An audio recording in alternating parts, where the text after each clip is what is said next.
This is the weekly sales meeting for May 18th, 2025. My name is Chris Fleming. You can reach me at chris@cdmediaconsulting.com or go to our website at cdmediaconsulting.com.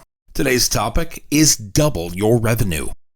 If you want to double your revenue in the next 3 years, you are going to have to make some philosophical changes. You can't do it with a business-as-usual attitude. What you have always done won't get you to the next step on the ladder. There are internal and external forces against which you must fight. It is an uphill climb all the way. Be strong and row against the current. Straighten your spine and fortify your backbone. Have the intestinal fortitude to walk away from bad deals and even some long-term dirty business. To be a person of integrity, you can no longer compromise on your principles. It may lead to some sleepless nights. Still want to double your revenue? Let me tell you how it works. The first step is to build the framework. Take a look at your entire customer base. Zero in on your best customers. What are they doing? Then look at your internal systems and processes. What about pricing? Does this reflect the current state of your operation? Can you build a case around getting your best price and providing a case for the best value? What will you go to market with, and how will you show the value of this change in philosophy? The second is to set the standard. What does your ideal customer look like? How do they behave, and how can you create more of them? Take a look at what your best customers are doing. What characteristics do they display? How do they approach their business? Know this and mirror this in your prospecting and new business development efforts. Third, duplicate and replicate. Go to what works and make more of it. This is the habit of consistency. It is the discipline of your philosophy in action. It is an unwavering approach that guides you to a point on the future horizon. Understand the mathematics of the equation. Know how many ideal customers you will need to make this transition work. Spend your time cultivating these kinds of prospects. Look at your existing customer base and decide who can buy 1, 2, or 3 more products or services from you. Getting more from your existing customers is one path to driving more revenue. Fourth, be consistent, even when backed up against the wall. There is a natural tendency to take the path of least resistance, but this path only leads to more of the same. If you set out to double your revenue, it won't happen with a business-as-usual mentality. It takes a Herculean effort to change the future of your organization. And once you set out on this path, there is no turning back. Well, no turning back if you want to be successful. You must set the bar high and then take the steps necessary to make this happen. If you hit resistance, you cannot abandon ship, only batten down the hatches. You need to set sail in the intended direction and not turn back for safer waters. Set the standard and hold it. The minute you cave in and go back to business as usual, you are sunk. You can only make this work when you commit to it long term. Last or fifth, shout it from the rooftops. Celebrate your best customers. Bang the drum of success and the why behind it. Brag on what they are doing and how they are doing it. Do so in such a manner that it creates a new standard of success. Make this the FOMO moment all customers want to have. Aaron Ross is a sales expert, author, and co-founder of Predictable Revenue. He is best known for helping Salesforce.com add $100 million in recurring revenue. His book, Predictable Revenue, is considered a must-read for B2B sales teams. It focuses on scalable lead generation and predictable growth. He advocates for specialized sales roles. It starts with outbound prospecting. The goal is to drive recurring revenue models for long-term business. He writes, the key to revenue growth is predictability. Creating a system of simple and replicable actions is what drives growth and revenue. This is a sustainable model for the future of business. Let's be a bit more specific. You will need to increase your sales volume. This is a duh moment for sure, but the reality is you will not get to a level of output needed with the same input level. Your activity level needs to spike. If each salesperson currently makes 20 outreach calls every day, double your efforts. Increasing this to 40 could double your opportunity count. To do this, you or your team will need to optimize time management and automate non-selling tasks. Move the non-selling tasks outside of sales hours. Then leverage multi-touch outreach. Use a mix of phone calls, emails, in-person visits, and social media engagement to improve conversion rates. Above all, be consistent and persistent in your approach. Make these the non-negotiable habit-forming activities that happen every day at your place of business. You will need to improve your conversion rates. To do so, you will need to be better at identifying customer pain points. It's not a one-size-fits-all approach. It is the Goldilocks just right approach for each prospect and proposal. Use the collective brainpower of your group to create conversation starters and meat-on-the-bones solutions. These actions will help you and your team stand out in a crowded marketplace. Tailor your offers to address the specific customer needs. Implement regular sales training to sharpen negotiation skills, objection handling, and closing techniques. Have a system to move customer conversations through the pipeline process. Research suggests that 80% of sales need 5 to 12 follow-ups. Develop a system to track and execute follow-ups with efficiency. You must increase your pricing value proposition. Do this by changing the perception of your value. Unfortunately, most sellers believe they would sell more if they had a lower price. There is no honor in being the low price leader. All it does is teach your customers and your prospects that there's an even lower price to be had. Instead, my suggestion is that you compete on the other end of the spectrum. Here, you provide value to the customer, and value they are willing to pay for. Rather than competing on price, increase the perceived value. Do this through better service, added benefits, or exclusivity. Next, identify opportunities to upsell premium packages or complementary products or services. Keep track of who can buy one more product or service from you. Often the best source of new revenue is your current customer base. Focus on offering products or service bundles at slightly higher prices. Your goal should be to increase the average order size for each customer.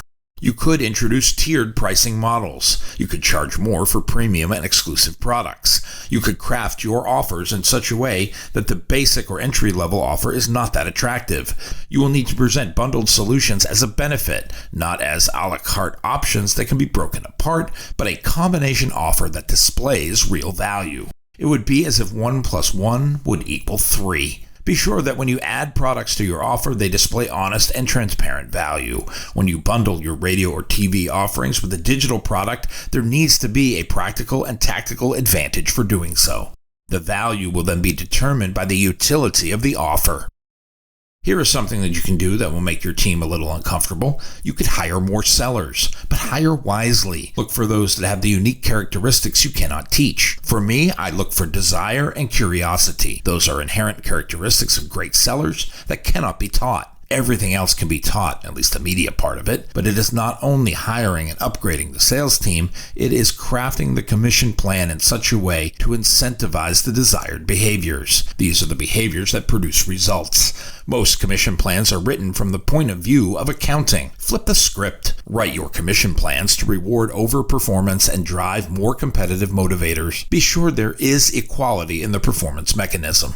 The Harvard Business Review has an interesting study on this process. Their research says companies that focus on performance-based compensation grow revenue 2 times faster. Gartner says media companies that emphasize sales coaching close 33% more deals. If that is the case, why don't more people do what we are suggesting? It is because they lack the discipline required to install the plan. Most don't have the runway length and the patience to allow it to happen. Everyone is looking for the quick fix. This is a long-term growth strategy. Yet one thing we can do immediately to make an impact is to incentivize high-margin business. It requires a little more work from sales management and the business office, but it would improve our profitability long-term.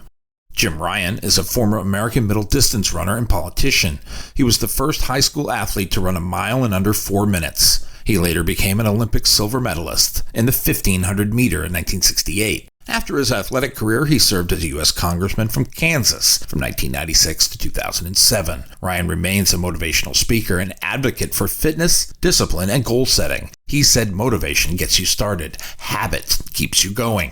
Incentivizing high-margin business is a motivator. Think about what you can do to optimize customer retention and referrals. Incentivize satisfied customers to refer new clients. Make it advantageous for your current customers to make more new customers. Maybe that is a retention bonus for new customers that stay with us for more than 6 months or a year. Perhaps that is an exclusive perk that only the referring business is eligible for. Create customer newsletters for weekly outreach and touch points. Have quarterly get-togethers for loyal customers where they can network with each other. Build testimonial commercials to highlight the best customers in the spotlight. Showcase success stories to build trust with potential buyers. Seth Godin says, people do not buy goods and services, they buy relationships, stories, and magic. Show them some more magic. Streamline your sales process. I have often said that every company should be forced to do business with itself, if nothing else but to highlight the absurdity of some of our operating policies. Look to identify bottlenecks in the decision-making process.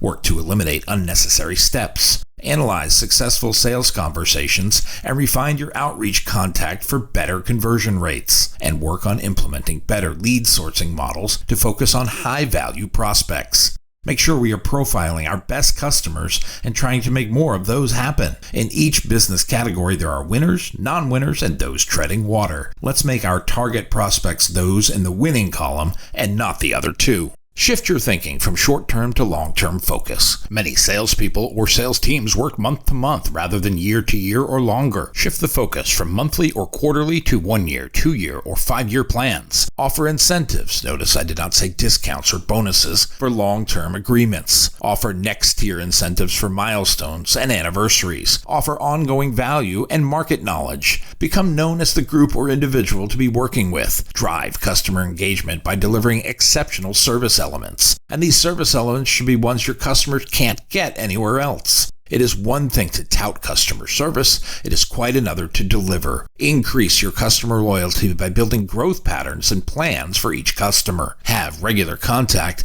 and conversations about future engagement plans. Do it with every business you work with.